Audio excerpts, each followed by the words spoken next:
In this video, I'm going to show you how to delete your Grok chat history. So basically, it's the conversations that you have with prompts and things that you want, just things that you use it for. It's real easy to go back and delete that history. So let's go ahead and find our Grok app, wherever it may be on your phone. And what we're going to do is go ahead, let's get this out of the way. And let's go ahead and click those two lines at the top left-hand corner. And this is going to bring up all of our conversations. So from here, what we can do is delete them.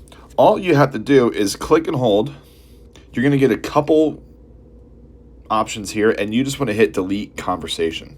It will ask you to confirm, and then instantly it's deleted. So you can keep on going through and go and delete all of these conversations if you want.